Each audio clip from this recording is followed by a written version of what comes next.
नमस्ते मंडळी. दुबईमध्ये डॉल्फिन माशांच्या कसरतींचा एक शो असतो. हा शो पाहिल्यानंतर लोकांना खूप कौतुक वाटतं. कारण जलचर प्राण्यांना एवढं मोठं ट्रेनिंग देता येऊ शकतं आणि ते किती चांगल्या कसरती करू शकतात याचा लोकांना आनंदही मिळतो. परंतु या कसरतीमध्ये एक महत्वाची जाणवणारी बाब म्हणजे अशी, की जे प्रशिक्षित केलेले डॉल्फिन असतात, ते छोटी-छोटी कृती करतात.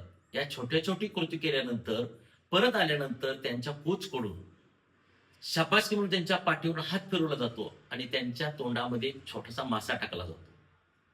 अर्थात कसरत पूर्ण करून आल्यानंतर ते डॉल्फिन तोंड पसरून मासा खाण्यासाठी तयारच असतात. यातून एक असं समजतं, की प्रत्येक छोट्या कृतीनंतर माणसाला कौतुकाची अपेक्षा असते आणि तो कौतुकाचा भुकेला असतो. आणि ते कौतुक जर पूर्ण केलं, तर पुढची कसरत, पुढची कृती करण्यासाठी माणूस तयार होत असतो. याच्यातून बोध असा होतो, की जर प्राण्यांना अशा कौतुकाची अप्रिशिएशनची गरज असेल, तर माणसालाही कौतुकाची गरज असते. ती संपूर्ण झाल्यानंतर नाही, तर छोट्या-छोट्या कृती होत असतानाच त्याचं कौतुक होणं गरजेचं असतं. म्हणून आपल्या जवळच्या लोकांचं आपण नेहमी छोट्या-छोट्या कृतीसाठी कौतुक करूया आणि त्यांना प्रोत्साहित करून चांगलं कार्य करण्यासाठी प्रवृत्त करूया. धन्यवाद.